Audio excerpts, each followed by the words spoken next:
Dobre vibracije za sve nacije i generacije. Antena Radio Jela. Mada je, moram priznati, ušao sam u 60-tu. Nije malo, mašala, ali zadovoljan sam svim onim što me je Bog podario i zdravlja i porodicu i sve ostalo, tako da hvala svima onima koji me prepoznaju pa kažu: Ibro, nismo te dugo vidjeli, ali ti si ovo ono, ali eto je valjda to utiče na mene što me ljudi dobro doživljavaju, pazi me pa. A kad god te sretnem, uvijek je osmijeh na licu. Pa da, to ta je pozitivna energija. Da, bravo, to mi svi kažu također, to je moj imidž. Ja promovišem ljubav, toleranciju, razumijevanje, samo pozitivna energija i možda i to jedan od razloga zašto se ja i ne mijenjam, jer jednostavno ne dam se ti nekim traumama, ne dam se, borim se i uvijek preferiram tu ljubav i pozitivnu energiju i mislim da je to jedna dobra stvar koja nas može u ovom turbulentnom vremenu održati onako svježi. Ajde da kažemo našim slušalcima, dakle još jedan put gost je Ibro Škiljo, čovjek koji zna, voli, svira harmoniku, je li tako? Tako su nekako izgleda i tvoji počeci, pa možeš li nam malo s tom harmonikom u rukama, bio si sudionik, evo uvijek sam slušao radne akcije i to je nešto što s kim god sam ovako stariji malo od sebe pričao da je to nešto posebno. Bio si širom bivše Juge, pa može malo osvrt na taj period tvoj, tu su i sami počeci, ako se ne varam. Pa ja sam relativno mlad počeo svirati harmoniku negdje od 7. godine. Na neku slučajnost brat je moj kupio sebi harmoniku, ali nije svirao i otišao je u vojsku tadašnju. I dok se on vratio, ja sam uzeo harmoniku i već sam znao neke stvari svirati. I onda on kaže: pa brate, eto, neko stoji tebi harmonika. I znate kako to ide u početku, uvijek te školske ekskurzije, radne akcije, bilo je tih aktivnosti kada se na priredbama sviralo, kada se išlo na ekskurzije i tako dalje. Poslije se malo izraslo, pa sam malo otišao na malo veće svirke i počeo sam svirati u kafanama, do neke 90. godine, 89. 90. tako sam svirao. I kada je mom bendu trebao pjevač, onda sam ja rekao: pa da, ja ću pjevati, lakše mi je nekako pjevati nego nositi harmoniku. I eto, od te 89. 90. ne znam tačno, moj prvi nastup kao pjevača, kao vokalnog soliste bio je u starom hotelu u Žepču. Mislim da taj hotel više ne postoji, sada je tu tržni centar. Tu sam počeo, ajde da kažem, da radim kao vokalni solista. Poslije toga sam naravno i radio i kao harmonikaš, međutim sve manje i manje i u zadnjih godina uglavnom preferiram više pjevanje. Tamo, dakle, 80. godina nastupao si i u Makedoniji. Jesi pjevao po igrankama? Pa pjevalo se, naravno, tada je bilo, stala su bile aktualne i igranke, naravno nema igranke gdje nisam pjevao. Imao sam to privilegiju da sam ti baš upravo nekih 80. godina nastupao u mjestu Oraovica kod Radoviša u Makedoniji. Tada sam nastupao sa kolegom Seom Halilovićem, koji je tada bio hit, on je tada prvi sa ovih prostora snimio neke svoje single ploče i on je pjevao, ja sam bio mu u pratnji na harmonici, tako da evo imam iza sebe i jedno znanje i manje. To je tada emisija bila jako popularna u bivšoj Jugoslaviji, ali sad kažem, svirao sam i u vojnom orkestru, služio sam vojsku u Beogradu, svirao sam u vojnom orkestru i na posljednjoj Titovoj štafeti sam imao priliku da sviram, tako da bilo je zaista tih nekih divnih momenata u životu kojih se vrlo rado sjećam i zahvalan sam muzici s kojom sam zaista u životu dobio puno toga, gdje sam sreo puno dobrih ljudi, upoznao drage prijatelje i doživio baš onako jedne lijepe ovacije. Zaradio sam i nekih para. Ono što, evo, već veoma često susrećem ljude, evo, baš poput tebe, nadam se da ne griješim u ovome. Nije sad sve stvar u tome, ta ljubav tvoja prema muzici i ovih nekih kolega sa ovog ovdje područja je nešto jače od insana, bez obzira sad neka ta mega popularnost nema veze s tim, jednostavno vi imate tu neku snagu, tu neku energiju s kojom pokrećete, radite, pravite naravno i pjesme, ali je zaista teško u ovom momentu napraviti i dobar hit da bude mega popularan, pogotovo sada u ovom momentu kada su ove sve sve mogući internet stvarčice u pitanju, ali ne date se, radite, pa evo i naš Ibro Škiljo radi i non stop trzne, kaže evo ima još jedna pjesma, evo još jedna pjesma, pa ćemo mi malkice se osvrnuti na sve to. Otićemo na 2024. godinu i zaista tu pjesma o Doboju je, barem kad je u pitanju ovaj ovdje medij, jako tražena i naravno sluša se, pa može malo osvrt na tu pjesmu i tu je na tom albumu, ako se ne varam, i pjesma o Tešnju grade. Da, ja sam zaista posvećen puno muzici, volim jednostavno muziku, volim u ovoj branši da budem, tu se osjećam nekako komotno, kako bih rekao, na svom terenu.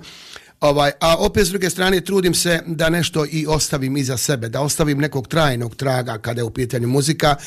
Hoću tu svoju ljubav prema muzici da nekako pretočim u jedan dokument, da to ostane i posle Ibre Škilje.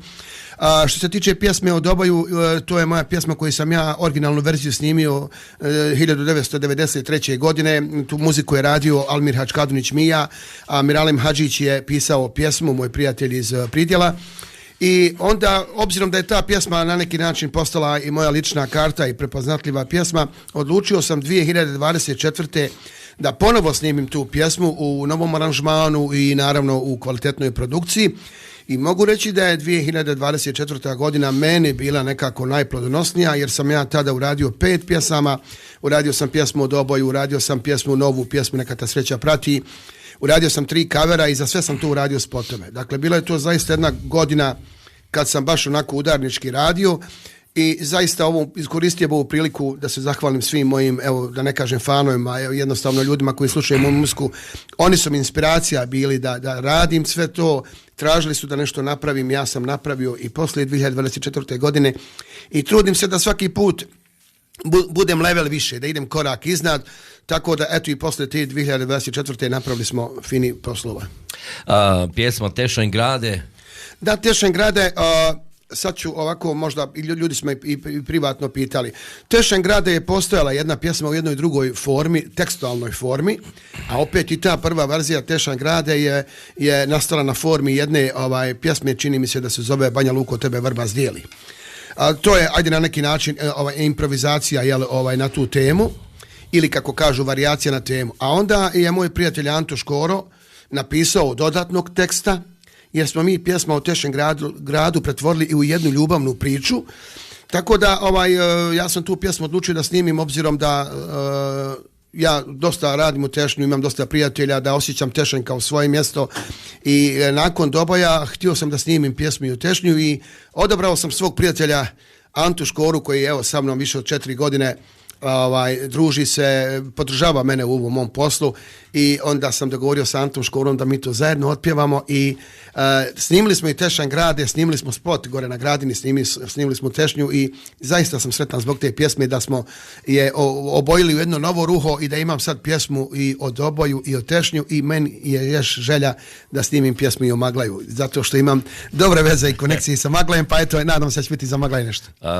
Zar nije trebao prije biti Maglaj? Pa trebalo je, ali eto, ne ide nam uvijek u životu onako kako bi trebalo.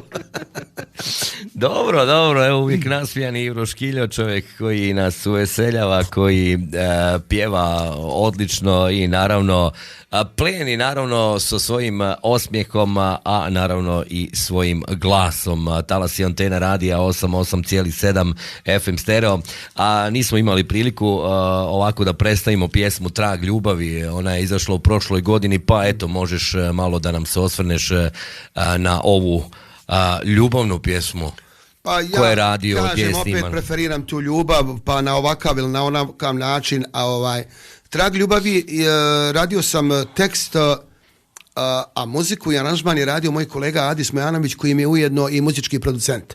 Dakle, to je ista ekipa koja je radila i ovu novu pjesmu o kojoj ćemo nešto pričati, ali Trag ljubavi je namjenski spremana za festival i dobio sam poziv od direkcije Bihaćkog festivala da gostujem i onda sam namjenski tu pjesmu odradio. Mislim da je jako dobra, nešto je moja, ali zaista je pjesma onako i lijepo prošla i uradili smo i kvalitetan spot za tu pjesmu, onda imamo na YouTube-u kanalu i 2 spota sa Bihaćkog festivala, tako da Trag ljubavi je meni jedna draga pjesma moćnog teksta.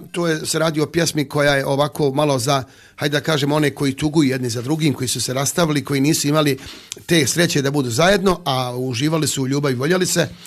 Tako da, eto, svaki put pjevamo ljubav, ali na drugačiji način, da za svakog nešto, bude, da svako sebe pronađe u nekoj pjesmi. Tako jer ja imam puno pjesama, pa ne bih da to bude sve na istu temu. I mislim da je Trag ljubavi jako dobra pjesma. Očekujemo od ove nove možda i još bolje rezultate, ali Trag ljubavi je meni onako zasebno draga. Malo je slušamo.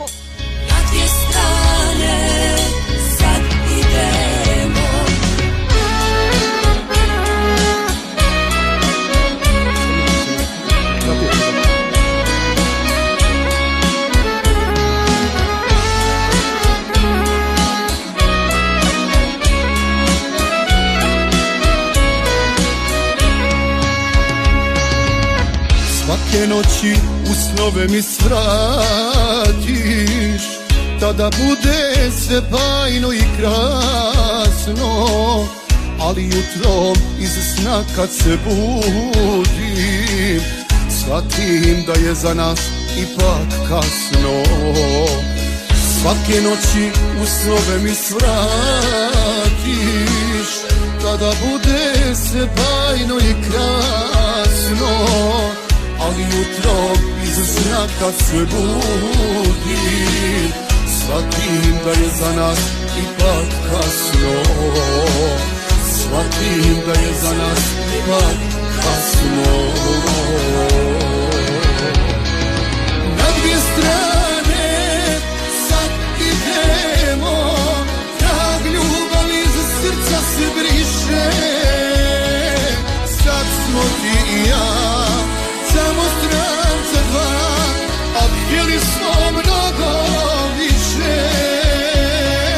Na dvije strane sad idemo, trag ljubavi iz srca se briše.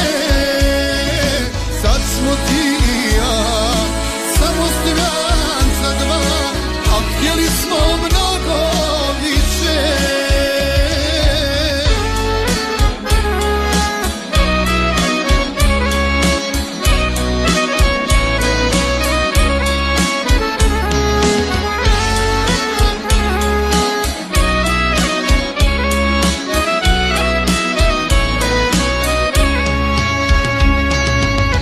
Godinama gradili smo ljubav i voljeli od kad smo se sreli, jedno drugom obećanje dali, na vjerno se i na sreću kleli.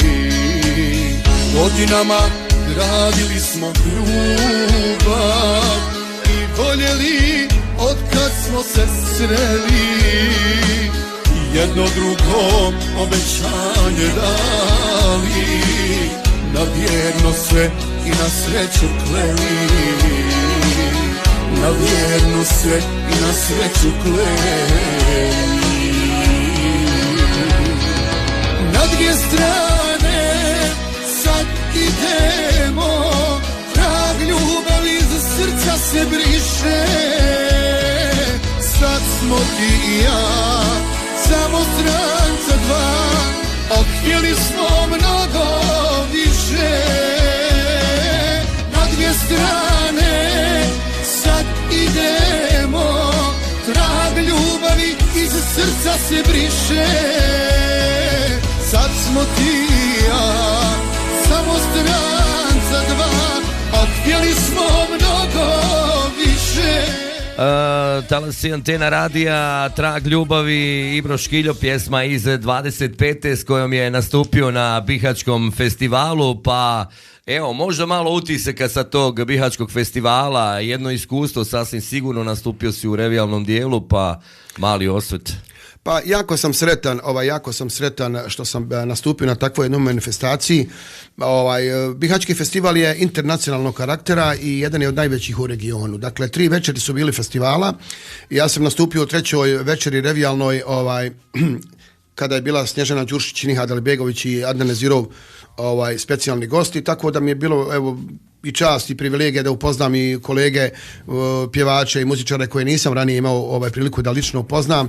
U backstage smo zaista imali jedne dobre uslove gdje smo mogli ostvariti taj kontakt i na kraj krajeva evo tu sam u Bihaću upoznao i direktora produkcije Avaz koji će evo ovu zadnju pjesmu koji je objavio, tako da je stvarana jedna saradnja. Ali generalno sad kažem, utisci su fantastični zato što prije svega bilo je jako ugodno druženje, drugo pjesmu su lijepo Krajišnici prihvatili, bila je puna sportska dvorana i zaista je privilegija i čast, mislim, svim pjevačima da izađu na tako jednu veliku scenu, pogotovo kad znate da vas recimo snima 10 kamera, da prenosi neke televizije i tako dalje. Tako da, mislim, svakako taj festival mi je dao jednu novu snagu, novu energiju da nastavim sa radom u tom smjeru. Samo evo da se vratim i na ovu pjesmu koju smo malo čuli, Trag ljubavi, da kažem da je prateće vokale upravo na ovoj pjesmi otpjevala jedna mlada djevojka iz Tešnja, Adna Smajilbegović, koja je to fantastično odradila. Ja je pozdravljam ovim putem i njene roditelje, a ista djevojka Adna je otpjevala i na novoj pjesmi prateće vokale, zato što je to cura koja je izuzetno dobro odradila svoj dio posla. A ja opet s druge strane imam jednu osobinu da tim koji sa mnom dobro sarađuje i s kojima sam zadovoljan nikad ne menjam, tako da zaista sam ponosan na ljude koji su radili. I još bi jednu stvar naglasio da sam dobrim dijelom sve ovo što radim radio sa ljudima iz svog okruženja, sa svojim kolegama. Nisam patio od toga da idem u neke velike centre, da tražim neke velika imena i zvučna. Imamo dosta kvaliteta na ovim prostorima od muzičara i pjevača da možemo sve ovo iznijeti i mislim da i Trag ljubavi i prije toga pjesme koje sam radio, a pogotovo ova sada zadnja, upravo plod te neke, hajde da ne mogu reći lokalne saradnje, ali svi su meni ljudi bliski i blizu meni, ali to su ljudi koji zavređuju sigurno da budu na levelu više nakon svih ovih stvari, zato što zaista imamo ovdje dosta dobrih muzičara, dosta dobrih pjevača i mladog talenta i to trebamo svakako da koristimo. Ajde sada da, evo, prije 2 dana, ako se ne varam, pjesma Naša ljubav vječno neka traje, pa da nam predstaviš ovu pjesmu, a nakon naše priče naravno i poslušat ćemo za one koji možda nisu na tvom YouTube kanalu, u stvari na YouTube kanalu muzičke produkcije Avaz poslušali. Pa da, upravo ta inspiracija da odradim ovakvu jednu pjesmu je krenula od Bihaćkog festivala. Onako nekako sam bio pod impresijama svih tih svjetala i sve te velike muzičke scene da napravim jednu novu pjesmu i lako sam se odlučio za tematiku. Ja sam napisao pjesmu koju sam naravno, svi mi u studiju kad radimo, kad otpjevamo demo snimak, malo korigujemo tekst, ali upravo mi je ljubav trebala i htio sam da bude to tema. Imao sam dosta inspiracija na tu temu i onda kada sam napisao tekst Naša ljubav vječno neka traje, dostavio sam je do svog muzičkog producenta Adisa Mujanovića da odradi neku muziku i on je to zaista fino odradio. Zajedno smo odradili aranžmane, ali uglavnom dobrim dijelom, odnosno potpisao sam Adisa Mujanovića iz aranžmane. Radili smo studiozno dugo vremena, pjesmu smo snimili krajem 10. mjeseca prošle godine i početkom 11. ali zbog objektivnih nekih razloga mojih nismo je objavljivali ranije. Da sada ne spominjem šta je bilo neke stvari. Uglavnom, ja bih samo htio da se zahvalim cijelom svom timu koji je sa mnom radio. Dakle, Adis Mujanović je moj muzički producent, prateće vokale je radila Adna Smajilbegović iz Tešnja, harmonike opet jedan Tešnjak, mladi talentovani Muris Žafić je svirao fantastično, gitare su svirali moji prijatelji Elvir Delić, Elvo i Vedad Mujanović, klavijature je svirao Adis Mujanović. Što se tiče to audio formata, to smo završili prošle godine, a onda smo zbog objektivnih razloga napravili pauzu, snimili smo spot u hotelu Prezidentu Maglaju i neke druge smo scene još dodali sa drugih terena. Video produkciju je radio HS Media, moj prijatelj Husein Spahić koji je ujedno ovdje i snimao i radio montažu spota. Fotografije mi je radio Edin Tukić, on je bio i saradnik na spotu sa svojim tehničkom podrškom i savjetima, a harmoniku na spotu je odsvirao moj sin Berin koji je došao iz Slovenije specijalno za tu priliku da odsvira. I onda sam sve to povjerio muzičkoj produkciji Avaza, sa kojima sam ostvario kontakt na Bihaćkom festivalu da oni to izdaju. Inače, ovaj cijeli projekat na kojem je učestvovalo minimalno 13 ljudi, ne znam tačno iz muzičke produkcije koliko je ljudi sve učestvovalo, ovdje potpisuje muzičku produkciju kao jednu osobu, ali evo, agencija Lideris je stoji iza toga i htio bih da spomenem još jednog tešnjaka, našeg Asifa Bašića, koji je onako, zaista kad je čuo jednu pjesmu, bili smo na kafi, mi smo dobri prijatelji od ranije, ja mu pustio demo snimakom, onako pristojan bio, mu kaže: Ibra, meni se ova pjesma sviđa, mogu li ja da učestvujem u projektu, tako da je on generalni pokrovitelj ovoga projekta i naravno nezaobilazni moj Anto Škoro koji je uvijek tu sa mnom, tako da je ovo bila jedna fantastična ekipa. Tekst je posvećena, a ovako ću naglasiti, tekst sam ja pisao da mogu pjevati i muškarci i žene. Dakle, ne može se prepoznati je li muška ili ženska pjesma. Želja mi je bila da pjesma bude ovako ljubavnog karaktera, da se možda pjeva i na svadbama i tako dalje, ali ono što bih naglasio, ljudi će obratiti pažnju ako budu slušali tekst. Ovo je ujedno i jedna moja molitva za ljubav. Dakle, refren je: naša ljubav vječno neka traje, plamen sreće uvijek neka gori i sve kad se promijeni i mine, naša ljubav i tad nek postoji. Dakle, to je na neki način i jedna molitva, a onda u drugom dijelu refrena kaže, potvrđujemo to, molitvu, kaže: naša ljubav vječno će da traje, vjerujemo oboje u to, svaku radost, svaku tugu dijelit ćemo zajedno. Dakle, zaista jedna divna poruka za sve one koji preferiraju ljubav, toleranciju, poštovanje. Mislim da će se svi pronaći takvi u ovoj pjesmi.